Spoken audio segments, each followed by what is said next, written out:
Əgər sən ustasansa, əgər bir əl qabiliyyətin varsa, gecikdirmə məsləhət görürəm. Bugündən video öz məhsulun haqqında, öz badarın haqqında çəkib paylaşasan. Çünki sosial şəbəkə elə bir güclü bir tal çoxdur ki sənin işi və çünki mən özüm başqa bloqları saymasaq, sırf bu bloqumu 2025-də başladı. Düz ondan qabaq da video paylaşdım, amma o başlamaq demək olmazdı. Yəni sırf 2025-də başladım. Amma özüm peşmançılıq içərisindeyim ki, kaş 2021-də başlayarım, ya 2020-də başlayarım. Nə qədər tez başlasan, o qədər sənə yaxşıdır. Çünki toplum olaraq heç kim başlamayıb. Sən birinci başlasan, biraz çətindir. Çünki qınaq obyektinə çevrilirsən, biraz sənə prikol tuzalar, biraz lağ eləyəcəklər, amma sənin qazancın da o qədər də çox olacaq.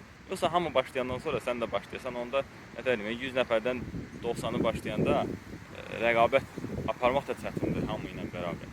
Amma 90-dan 2-si, 3-ü başlayanda qınaq obyektinə çevrilsə belə rəqabəti yoxdur. Siz rahatlıqla məhsulunuzu sata bilərsiniz, bilikləri sata bilərsiniz. Yəni ustasansa əl işini sata bilərsən. Ona görə yəni qınağa, prikola, nə bilim, insanlar necə baxacağına belə şeyə müzalidə aparmağın, indi məndə Telegram kanalda video dərs olacaq sırf o haqqında da, yəni sırf necə qınaqla mübarizə aparmaq. Yəni o videoya baxdıqdan sonra ümumiyyətcə problem olmayacaq. İnanmıram ki, kimsə o videodan sonra kiminsə fikri onun üçün önəmli olsun. Yəni dərs o qədər önəmli bir dərsdir. Gözləməyin heç kimi.